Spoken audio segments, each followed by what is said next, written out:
that posted upon the conclusion of this. So, all right, we are now recording, and I'm going to turn it over to Mandy, but thank you all for joining us today. Again, in the chat is a link to the landing page and the attendance form. Thank you, Stephen. You're Good welcome. morning, everyone. I am so excited to join you this morning for our fourth and final webinar for our close reading series. This morning, we're going to talk about close reading in math, and this is specifically relevant to our elementary generalists, but we can also utilize this close reading in math strategy for any of our math students here in, let me try that again. Sorry, guys, I think my screen just jumped over. We can utilize that for any of our math students in our classrooms. So hopefully, give me a thumbs up if you can see my screen. Close reading and math slides. Good. Okay, we'll go ahead and get started. Stephen has dropped into the chat the landing page. I had to mute myself in my meeting. The landing page as well as the attendance form for our webinar today. Just to start with our housekeeping, the close reading landing page has been shared with you in the chat, and the purple boxes will be the boxes that we're going to utilize today for this presentation. Those purple boxes correspond to the math session that we're exploring today. And the first box that we would love for you to click on and show for us is the attendance. That attendance helps us to know who is represented in our training today, as well as gives us some accountability of who we are supporting throughout the state of South Carolina. So if you will, please fill out that attendance form. Additionally, we would love it if you would introduce yourself in the chat. Just drop your name and the district that you represent and support, as well as the soda water. What you're excited about summer. So those three things: name, where you represent, and what you're excited about for summer. Go ahead and drop that in the chat. And I'm putting the links back in for the landing page, as well as a direct link to the attendance. Thank you, Stephen. You're welcome. And Stephen, I can't see the chat, so let me know, who do we have represented today? Let's see. Got some people typing.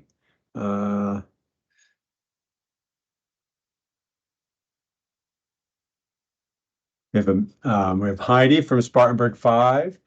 She's a math coach, and she's looking forward to reading on the beach. Yes, same. We have JD from Dennis Elementary in Lee County.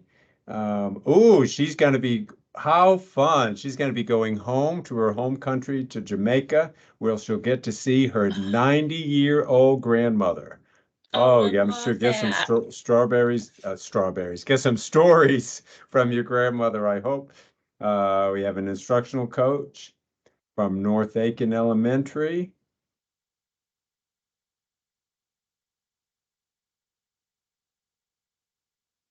We have two folks just joining, so the links are, someone's going to Nashville. Oh, love Nashville. Awesome. Well, it sounds like y'all are ready for summer. I know we are too. Actually, I'm going next week on my pre-summer vacation with my little boy. He graduates from 4K on Friday. So we are going to Fripp Island next week, where he can look at the deer and ride the golf cart, which sounds like the perfect vacation after a really busy season of professional development and resource development. So we are ready for that. Currently, I am in Seattle. So if I have any connectivity issues, or you think it may sound a little strange, this morning I am in Seattle for a conference for work, and Stephen is on East Coast, so he's in South Carolina. So if we have any connectivity issues, Stephen and I can help navigate those, but I just wanted to let you know in case there were any issues. Additionally, before we jump into our content this morning around close reading and math, you'll see a question mark on this slide. That question mark is to prompt me to make the statement before we get deep into the content of today's session that In this presentation today, I come to you as an expert at being an elementary generalist. Okay, I taught elementary school for 15 years before coming to my position at the State Department, but I am not the math education associate for elementary level. I'm the ELA education associate. While I have 15 years of experience of teaching math, math is not my expertise. But at the end of our session today, if there are math specific questions that you still have, the contact information for our math education associate for elementary, Dawn Jacobs, her contact information will be shared with you. And you are welcome, she's said, to reach out directly to her with any math related questions. But I just wanted to give that disclaimer before we dig in too deep. So our purpose today as we get started is to explore close reading, which we've explored now 3 times with different content areas. But today, I want us to look at close reading through the lens of math word problems to potentially strengthen student success in the comprehension of math. The conference that I'm currently attending is really dealing with disciplinary literacy. And we talked just yesterday about the importance of the comprehension of math and how we can build that through instructional practices, one of which being close reading. So we're excited to dig into that today. Now, I want you to think about your purpose. You have given up some of your very precious time during the month of May, which we know can be monopolized by award ceremonies or field day or testing. Ooh, yeah, I said that word. But what I want you to think about is you sacrificed some of your May priority time to be here with us today. So what do you want to leave with, or what do you want to develop in your skill set today that I can help support? Take a minute to draft that and drop it in the chat. And as you drop that, we will try to include that information as we meet with you today. But if we're not able to help you develop that or to meet that expectation today, that information will be shared with our math education associate as well as our cross-content team for potential next steps or next sessions where we can support that need. So go ahead and drop in the chat. What do you want to leave with today or develop in your skill set that we can help support? I'm going to the meeting.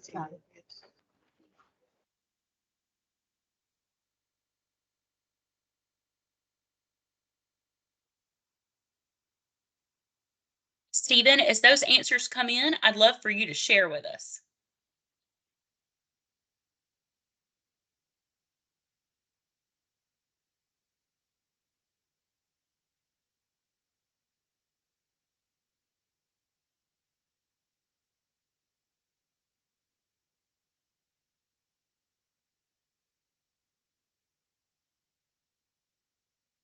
I'm going to say all those again because I was on mute. Thank you, Lindsay.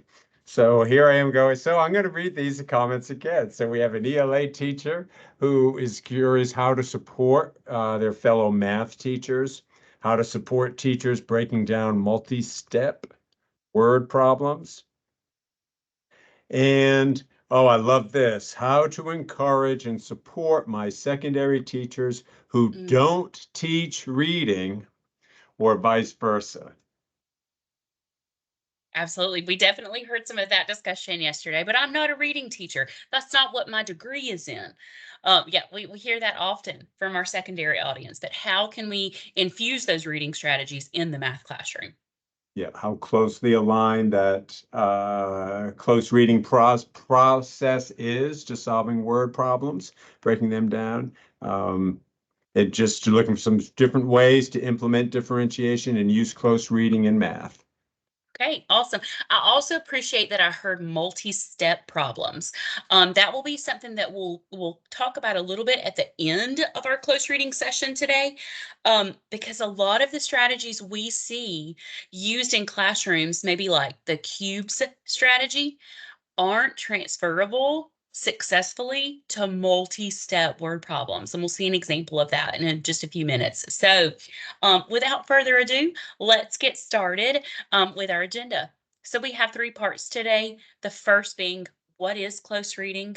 And we've gone over that our past 3 sessions, but we're going to talk about that relevant to math. Then in section 2, we'll go through an example of how we can use close reading in math. And then our third section today will just be like, what are our next steps with close reading?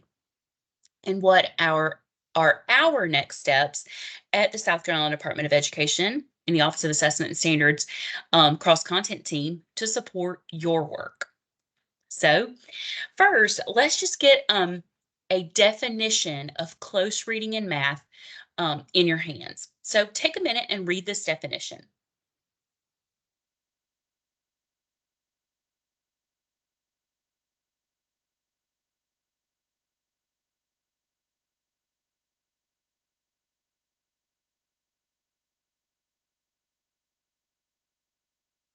So students need to be able to identify the key information in a word problem so that they can decide the appropriate approach to solving the problem. How does this align with your understanding of close reading in science and social studies and reading? Drop in the chat any ways you see the close reading in math definition align to close reading in reading, science, or social studies.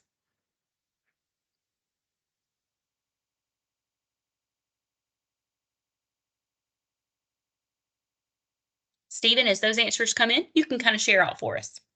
Yes, ma'am. And I'll unmute to facilitate that process. Thank you, Stephen. Building the understanding. One alignment is the vocabulary and language. Students need to identify an author's message and purpose of text. They need to understand how to break down a text to get what they need from it. Awesome. Yes, the vocabulary, the elements, all of that is essential to understanding close reading in science, social studies, and reading, but also in math. So we also want to set a purpose for close reading. Why is this a transferable strategy to math? Well, to do that, let's take a look at the data review reports for the 2023 SC Ready data. In grade 3, we see a request to focus on incorporating real-world word problems into instruction. Additionally, we see a request to present questions in multiple ways, not just computational problems. With these 2 pieces of information included in the data review report, this gives us evidence of the need of using word problems and then subsequently using close reading to solve those word problems. Additionally, let's take a look at this section from Algebraic Thinking and Operations. It says to provide examples and practice with real-world word problems, especially those that require multiple steps. Our friend who dropped in the chat about multi-step word problems, this is your evidence of the necessity of studying those types of problems. Matching expressions and equations into real-world problems, asking students to write the equation they would use to solve a real-world problem. All of that is relevant to close reading in math. And then finally, here are some general observations from the data review report that give us reason to look at close reading in math, especially for those word problems. Take a look at those. Giving your reasoning and justification, math academic vocabulary, and explaining their thinking through writing or drawing. Our team feels that we can meet those expectations of the data review reports through close reading in math. So let's take a look at what Fisher, Frey, and Hattie have to say about close reading. Undertaking close reading of the language of a word problem will enable students to identify key phrases and mathematical terminology. What phrases from this quote stands out to you?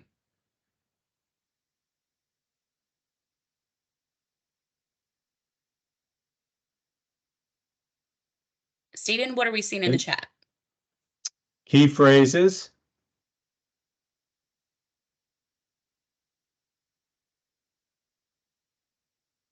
Language of a problem. Very good. Tika. Terminology, language of a problem again. Now, we know as math teachers that not all math word problems have keywords. And oftentimes, keywords can be associated with multiple different types of questions or multiple different types of problems. In all doesn't always just mean adding together, right? In all could mean multiple different things in a word problem based on the context of how it's used. Amen. But so go ahead, Stephen. I think that was just a slip of an unmute somewhere, perhaps. Oh, okay. No, I was saying amen on that one. Oh, I'm sorry. I'm so glad. Yay. Yeah, because so many But times we see that, and that is what causes the confusion. Those words having multiple meanings. yes, yes. So often we see that. And we're actually going to watch a short video of that in just a minute. Where I watched this video and I thought, oh my gosh, how many times did I teach that incorrectly in my classroom? So we will definitely see an example of that. I appreciate you backing me up there. But all word problems have mathematical terminology, and we can build capacity in our students to recognize and be familiar with those terms and to gain math comprehension. That's the goal of close reading in math, to gain math comprehension. Keywords may overlap with operations, and keywords can be misleading because they aren't singularly aligned to a function. In all doesn't always mean add. I think somebody may have their microphone unmuted.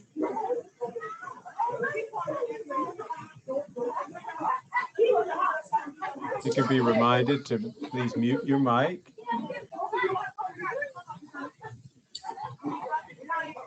All right, I'll try to talk over.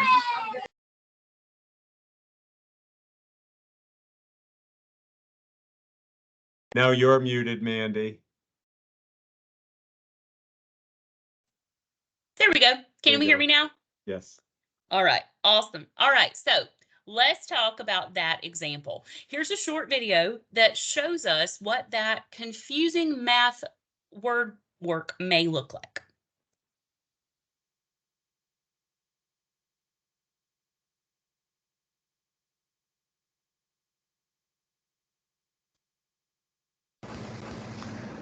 There are 125 sheep and 5 dogs in a flock.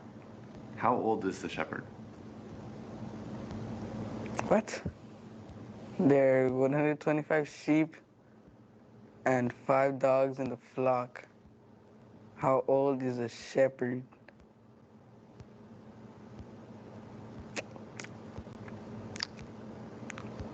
I don't know how to solve this Why is that? because it doesn't talk about anything about the shepherd. Like, it doesn't say how old, like how long he's had them or anything. So like, it doesn't give me any hints about anything. Yeah. Okay. Thank you very much. There are 125 sheep and 5 dogs in a flock. How old is the shepherd?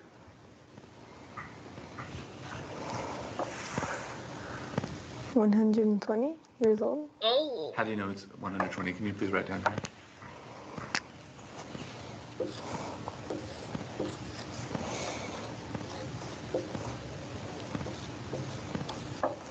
Now, how do you know that the shepherd is 120 years old? Because I subtracted 125 minus the 5 dogs in a flock. Okay. Thank you very much.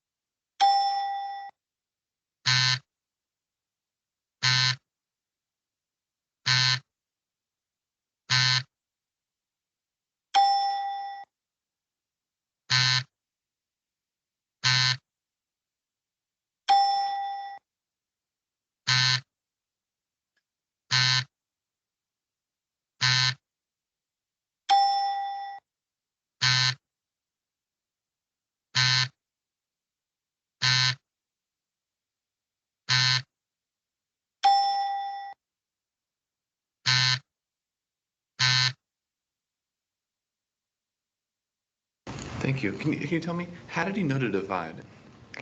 Because it doesn't say the difference, or it doesn't say the sum, or the project, or something. I see. Okay, thank you very much. All right. Wow.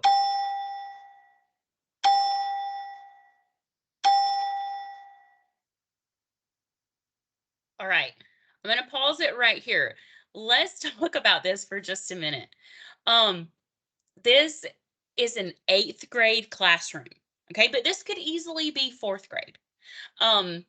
It could be any grade, because making sense of a word problem means that students should be able to explain the meaning of the problem, plan a solution, rather than just simply jumping into a solution and asking themselves, does this make sense? Now, we saw these 8th graders institute addition, subtraction, multiplication, and division in order to solve this problem.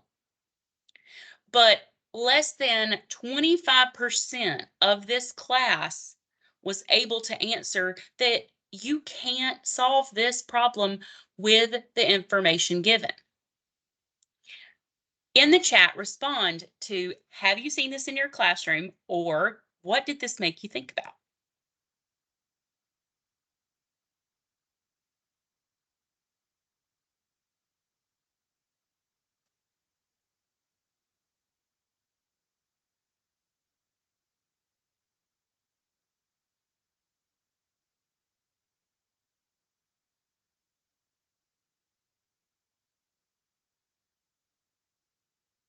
Stephen, what answers are we seeing in the chat? So far, nothing is coming in, but I was typing. To me, this is a great example in how the strategy transfers to how in social studies, we have to make sure that the sources we're having our students use, that they are able to complete that task. So it's teaching Yes. kids, it's the same idea that you're teaching them to look at that information and can you use that information to solve the problem. Some students just focus on the numbers. This makes me think that even if it doesn't make sense to a student, that they're going to do what they know to try to figure it out. And that Yes. is so true. I haven't seen things this extreme, but it reminds me of how students just see the numbers and then they're not thinking about how those numbers intend to be used. Students often take words at face value. Again, if it doesn't make sense to a student, they're going to use what they know to try to figure it out, to try to get that answer. I think when we try to find little tricks to show our students, such as words to look for, that can often cause further confusion when they get into other grades, because like you said, that same word and what we heard amen to may not always mean the same thing without the context taken into consideration. I see this all the time when they say they don't understand the word problem. My first question, so to those students, is what is this problem about? Awesome. And I love that that was the last comment in the chat, because that leads us to our next slide of the 3 steps in close reading, because the first step in close reading deals with the what. So today I want to present to you the idea that instead of giving students a strategy of underlining the numbers and circling the keywords, instead we focus on 3 steps in close reading to attack word problems in math. The first step being the what, and identifying what is being asked. What are we being presented with? The next, how. How is this question structured? How is the word problem structured and what elements are included? And then finally, why? What is the integration of knowledge and ideas, and how do I solve this problem? So let's take a closer look at the what. You'll see on your landing page a link to the close reading lesson plan, and this information will be included there. But let's take a look at our first read. So I encourage teachers to encourage students, when you encounter a word problem, read it for the first time with the idea of what is this problem saying? What is this problem about? Read the word problem with your students and then cover it up completely. I want the students then to visualize what they read and see what they can remember just from that first reading. Then finally ask themselves, what is this problem about? If we followed that example with the question about the shepherd's age, they'd be envisioning all of those 125 sheep. They'd be envisioning 5 dogs, and then they'd see a shepherd, and we're asking, how old is the shepherd? If they're visualizing that, then they're going to realize that they don't have the right information. Right away, the what is this problem about isn't going to make sense because of the visual image they have in their minds. Okay, on the second read, we ask students to understand the how. So we'll have them read the word problem again. So uncover it and read the word problem again. And they have 2 questions to answer during that second read. The first question is, how do the numbers fit in? Well, if they've visualized 125 sheep, we know that there are 125 sheep. They can visualize those. And they know that there are 5 dogs. They can visualize those 5 dogs. Those are the only 2 numbers presented in that 8th grade word problem. So then we want them to answer the question, what am I trying to find out? That typically leads us to the last question or last prompt in a word problem. So the last section, question, or prompt in the word problem said, how old is the shepherd? So what do we want to find out? How old is the shepherd, right? Yes. So again, after this second read, they're going to see that this word problem is not providing the information needed to answer the question. You're not able to make sense of it, right? Okay, then we move to our third read. Our third read is the why. This is where we read the word problem for a final time and solve the problem. So they've read it now 3 times before they are making their attempt to solve the problem. Think about that in the context of the video that we watched. How many times did the students we see read the problem before they jumped in to solve?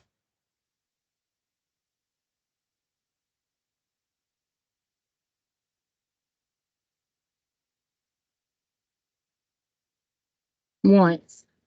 Yes, in most cases, we saw them read it 1 time and immediately jump One in. time. I think at the beginning, there's 1 kid that reads it twice, and then he immediately jumped in to solve.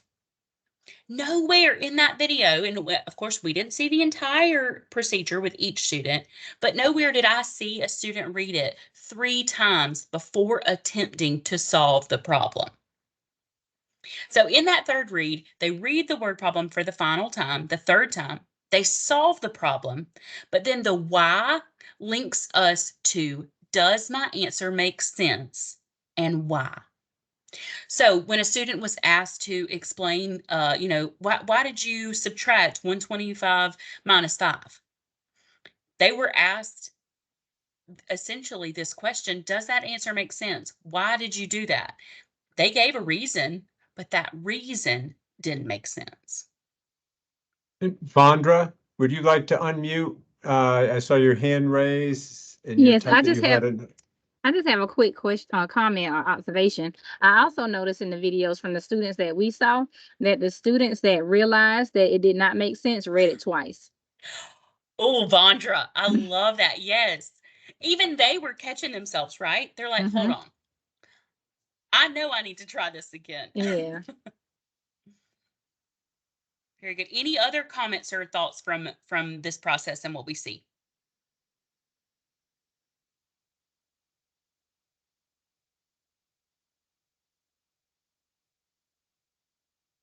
All right.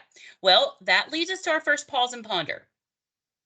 First, How did the research or the evidence from the data review impact your feelings about close reading in math? Or you can answer, how have you done close reading in math in the past? Or you can answer this question, how could you shift your close reading instruction or your word problem instruction for math? Pause for just a minute. I'm going to give you a whole minute to think about those questions. And then I'd love to hear a few of you respond in the chat or unmute and share your answers to those questions. So let's wait 1 minute.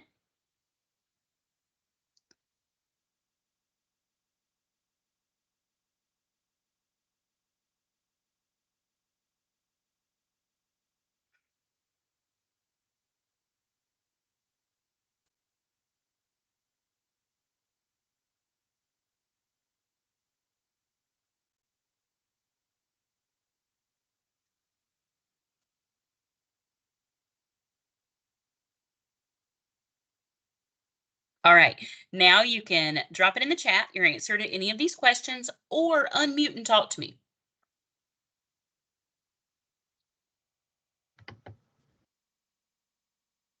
Hello, I'm JD with the 90-year-old grandmother. Hello. Oh, I'm so excited Yeah. for you. I wish I was going to Jamaica. So I am seeing where I can actually improve on it in terms of adding on the extra reading, because I usually have my students read and then we talk about it and then we begin to process. So I'm seeing how I can improve upon it in terms of adding in the 2 extra reading time before actually getting into it. And that's similar to someone else's comment of how the 3 steps really make sense to them. Someone shared too that they have a strategy at their school that goes across all grade levels. It's called the read, draw, solve, write strategy. Read, draw, solve, write. Students break down the question and what it's asking. They draw a model of their thinking. They solve only using numbers, and they write down the process using words. Oh, I love That- that. Yes.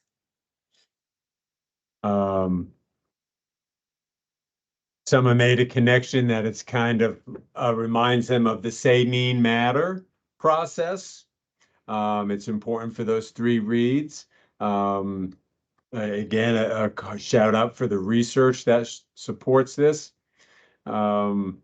Even though, oh, I love this, even though I teach ELA, and I can just imagine the kids in your room when you do this, Franklin, it says, even though I teach ELA, I would like to incorporate math word problems to improve students' visualization and reading comprehension.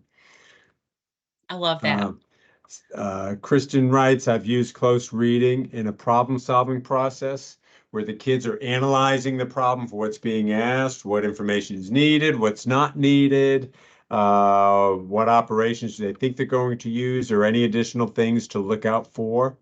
And then they'd have to present their findings to their peers. I don't know if the strategy of read, draw, solve, write. Someone made a comment, said, I know that strategy. It's part of the Eureka math. And someone else uses the read, draw, write strategy, K5. I love that. Awesome.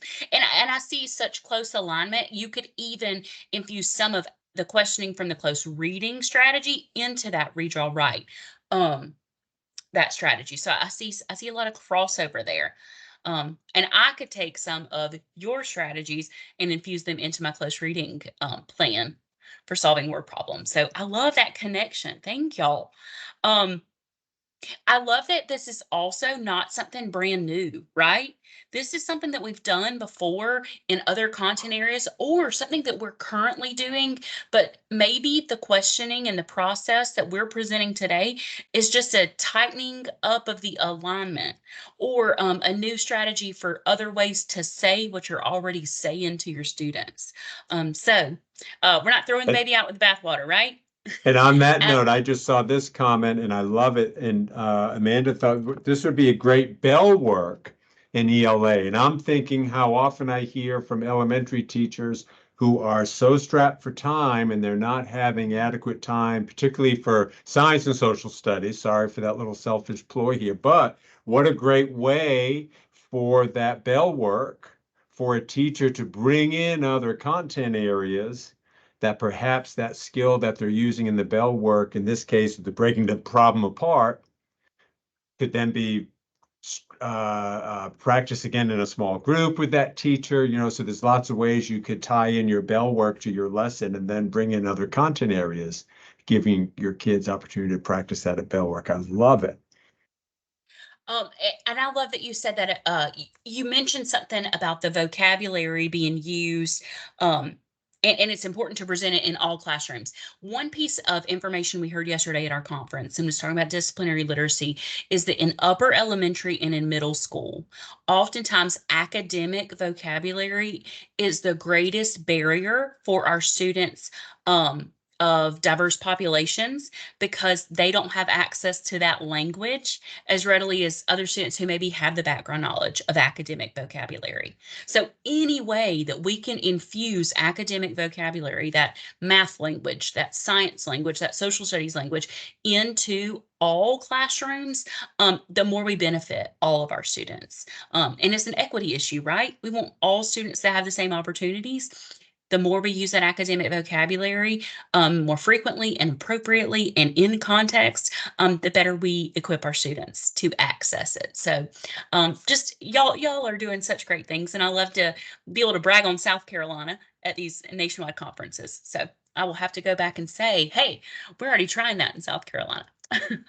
All right. Let's move on to section number 2. We're actually going to try this close reading in math strategy. So if you have nearby some paper and pencil, I'd love to get you to get that out. You need your scratch paper for section 2 of our webinar today. We will be following the close reading lesson plan that's linked on your landing page. That close reading lesson plan can be tweaked somewhat for this activity. In the section where you would typically, like for ELA, put the title of your text, that's where you would include the actual word problem that you're working on. So that would be the one adjustment you'd make to that close reading lesson plan. Underneath that would be your standards and indicators that you're going to instruct or try to target throughout that close reading lesson. And then we have the sections for our first read, second read, and third read.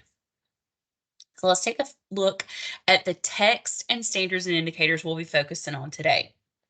Our text here is Melissa buys 2 packs of tennis balls for $12 in total. Altogether, there are 6 tennis balls. How much does 1 pack of tennis balls cost? How much does 1 tennis ball cost? Right away, I can see that there are lots of academic vocabulary here. We have a lot of math keywords. We have a lot of math content words. There are 1, 2, 3, 4, 5 different numbers in my text. So it's pretty heavy hitting expectation. We also have 2 questions listed here. So not just one answer we're trying to get to, but 2 answers. So our text is pretty complex. Now, next we see the standards and indicators that we're going to focus on. Here's a little trick question for those of you in the audience. What grade level are we working with here? Just looking at the standards and indicators.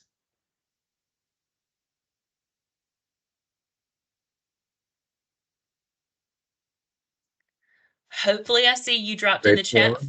4th grade. Good job. Good Yes, job. people are dropping grade 4 or 4th grade in the chat. Awesome. I know sometimes it is like decoding a foreign language, reading these standards and indicator codes, especially for us elementary generalists who are reading 4 different content areas, not to mention health. So 5 different content areas. Standards codes. Potentially in the near future, we'll see a tighter alignment in the 4 content areas as each go through revision to having the same format of standards codes. But Kudos to you all for recognizing that, yes, we are looking at 4th grade indicators here. The indicators we're looking at are solving those real world problems using multiplication and solving multi-step real world problems using the 4 operations. Additionally, we're targeting 3 mathematical process standards, and those are the business of math, basically. Making sense of problems. That ties us back to that initial video we watched of making sense of those word problems. Reasoning contextually and abstractly, and then connecting mathematical ideas to real-world situations. So let's move on to our first read.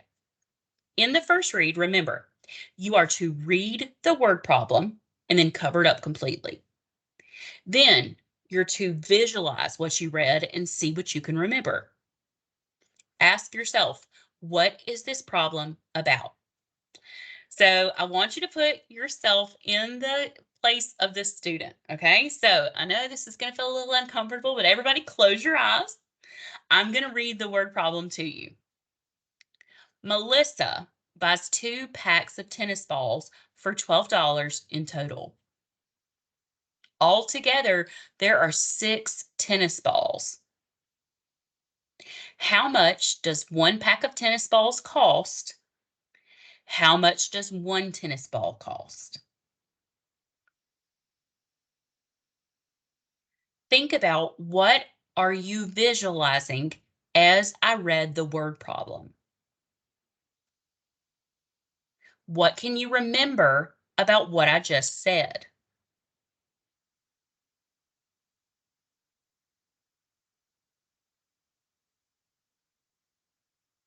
In the chat, I guess you can open your eyes. I want you to tell me, what is this problem about?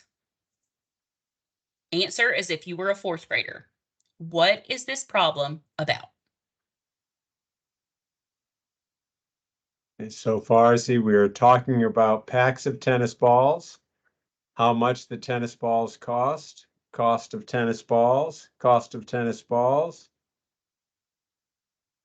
Very good, Cost. very good. Okay, go ahead, Stephen. So everyone's coming in, the cost of tennis balls, unit price. Ooh, I like that specific vocabulary, unit yes. price. Okay, so that visualization activity is so powerful, especially for our elementary students who have experience with that in reading. We know that in especially kindergarten through 2nd grade, visualization is one of the key ways that we uncover literature, visualizing what's happening in the story, especially as illustrations are removed from read alouds. Maybe we move into chapter books in 3rd and 4th grade. Students are really relying on that visualization to make that mental image and mental movie of what's happening. So tying these word problems to visualization, such a powerful strategy for our upper elementary all the way into middle school, because that's a strategy they're familiar with, something they can remember that they've used in reading and can tie to math. So hopefully you saw the power of visualizing that problem in your head, and all of you are on target. Yes, we're talking about tennis balls, and we're talking about unit price of each tennis ball and the price of a pack of tennis balls. That leads us to our second read. Remember that our second read is about the how of the word problem. So we're going to read that word problem again. We have 2 questions that we plan to answer during the second read. The first question is, how did the numbers fit in? And remember, we had 5 numbers presented to us. And the other answer that I need you to provide to me is, what do I want to find out? So let's read that word problem. Melissa buys 2 packs of tennis balls for $12 in total. Altogether, there are 6 tennis balls. How much does 1 pack of tennis balls cost? How much does 1 tennis ball cost?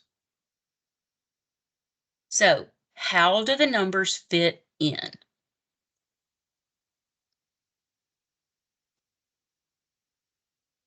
One issue we saw when students were solving the problem with the shepherd and the sheep and the dogs was that they pulled out the numbers from the word problem, but not the units.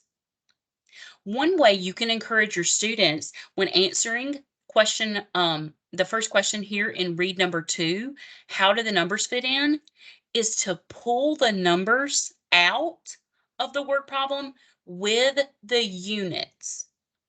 So Melissa buys 2 packs of tennis balls. We need to write that as 2 packs. We need to pull out $12 because the 2 packs cost $12. Attaching it to that unit's important. And then we need to pull out 6 tennis balls because it's 6 tennis balls. That's a unit attached to that number. Then answering the next question, what do I want to find out? That leads us to our 2 questions in our word problem. How much does 1 pack of tennis balls cost, and how much does 1 tennis ball cost? Go ahead and write this on your scratch piece of paper. Pull out what you would need to pull out as far as the numbers and the units.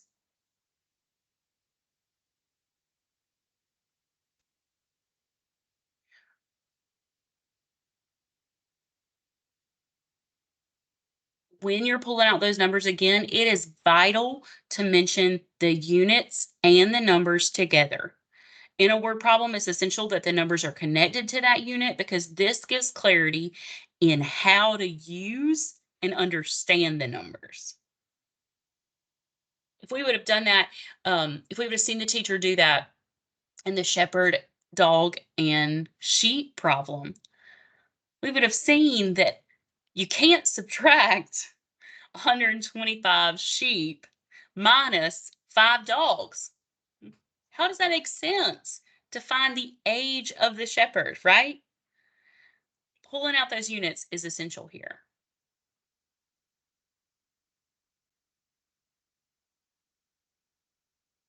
All right, any questions or feedback on the second read of our word problem?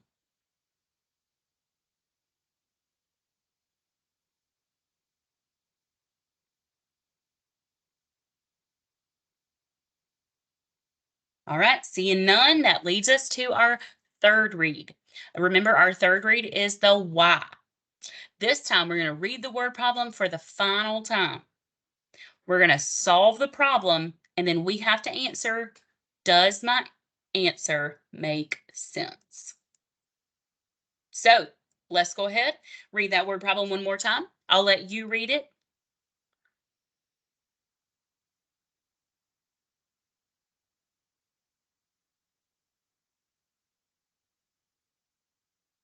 On your scratch paper, go ahead and solve the problem. I'm going to solve it right alongside you.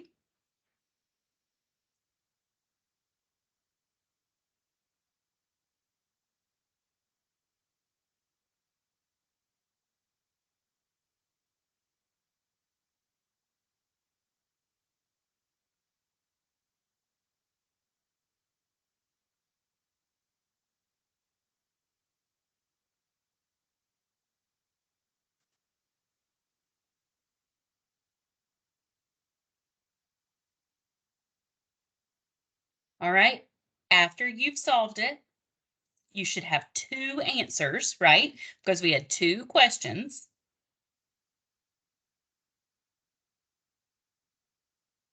Does your answer make sense? One way you can prompt students to answer this is, what unit is attached to your answer? The question is, how much does 1 pack of tennis balls cost? So what unit should be attached to that answer? Dollars or cents, right? Yes. How much does 1 tennis ball cost? Well, again, that second answer should be attached to what unit? Dollars or cents. It has to make sense. All right. Who is going to be our brave soul who will answer this question for us? The first one, how much does 1 pack of tennis balls cost? Unmute and tell us. $6, miss. Good job. Excellent job. Can you tell us how you solved that problem?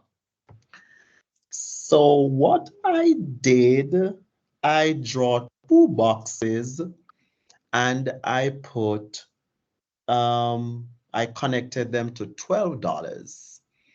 And then I drew 3. Then I decided that there were 2 boxes, and if I have $12, then 6 plus 6 will give me $12. Very good. Yes. So 1 pack equals $6. All right. Now, the second question asks us, how much does 1 tennis ball cost? How do we find that out if we know that 1 box costs $6 or 1 pack costs $6?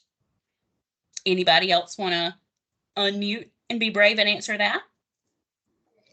So based on Javon's first response, I was with him on that.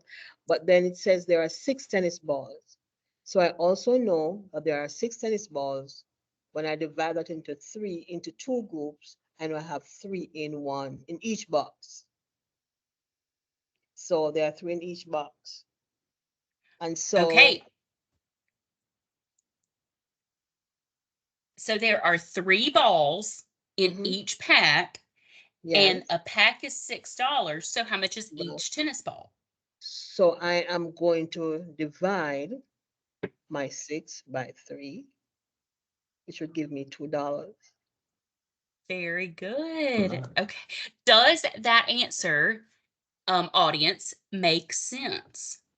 Yes. Yes, yes. And why does that make sense?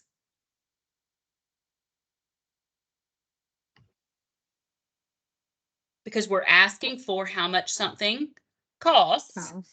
Very good. And the answers are in the right units, but also the way they describe solving that problem and reasoning that out. Yes, that makes total sense. Now, would it make sense if our students said that 1 tennis ball costs $12, but a pack of tennis balls costs $6? Right. No, right? That doesn't make sense. How could a 1 tennis ball cost more than a pack? So there are lots of places here where you can push in and even have students maybe that did not access the right answer to share their thinking and talk through how do these answers make sense. So hopefully that was a good exercise to see how that can be solved. But one question we received, or one request we received in the chat at the very beginning, was what about multi-step word problems? Now, this problem that we just solved definitely was multi-step. We had to divide, then we had to divide again, and then we had to do some reasoning. But what about when we come to multi-step word problems that we can't solve with just this 1, 2, 3 read? In those examples, oftentimes we'll add an extra read in. Here's what that might look like. In your first read, you'll figure out what is happening and how can I retell it, similar to how we do our first read. In the second read, you might want to figure out how you can get started and what should you do first. In your third read, you'll figure out what are you trying to do, what should I do first, then what should I do next. And then in the fourth read, that's where you answer your, does my answer make sense? For more information on how to solve multi-step word problems using the close read strategy, again, you can reach out to Dawn Jacobs, who is our elementary math education associate. She has an entire presentation on this information. So if that's something that you're interested in or you think your audience could really benefit from, that would be a great next step for you. We just don't have time to get deep into that today.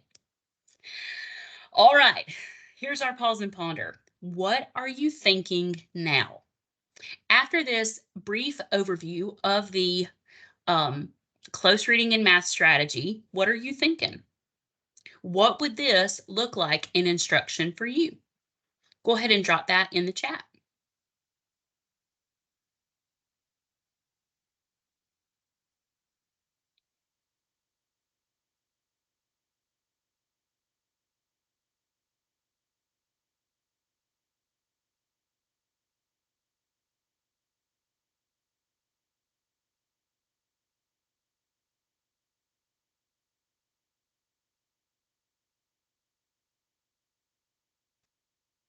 Stephen, what are we seeing in the chat? I hear conversations, collaboration, and justification. I think you would hear that going on in your classroom for sure. I like the idea of using word problem as bell ringers Good. and also as small group instruction.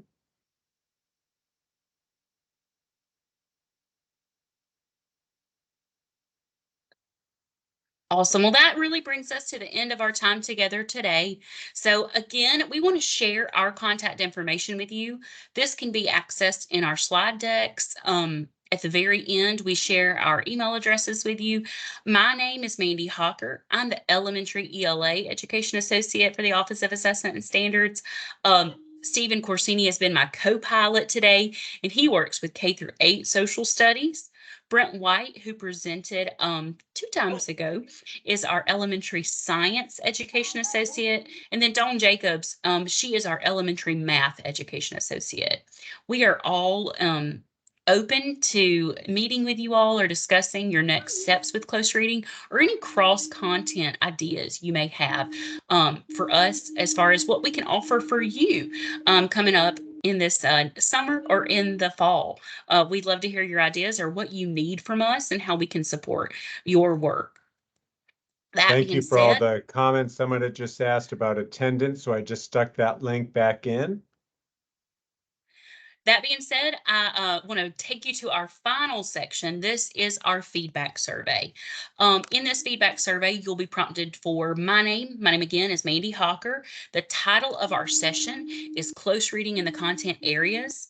We would love your feedback on this session. And also, in the final question on our feedback survey, if you would let us know what you would still like to hear from us, what could be our next steps as a cross-content team to provide for you coming up over the summer or even in the fall.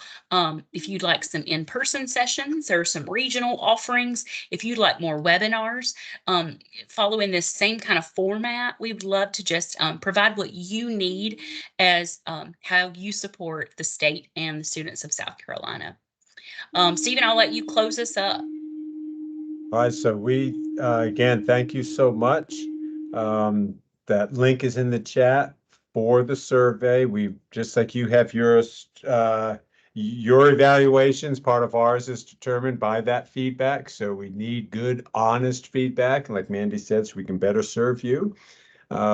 Definitely that last question, I took some feedback from my session and I'm in the process of trying to get a little mini webinar, just put a little teaser out there on close reading and social studies on different types of sources. Because as if you recall, Mandy introduced us using text, then I used images. So trying to work on that. But again, we are here to support you. We thank you for what you do every day. We know how important it is, especially this time of year. We know how hard it is. It's always hard, but boy, this time of year, it is very, very hard. So we appreciate what you're doing. Enjoy a well-deserved spring or summer break. I'm going to stop recording and then we will be sharing this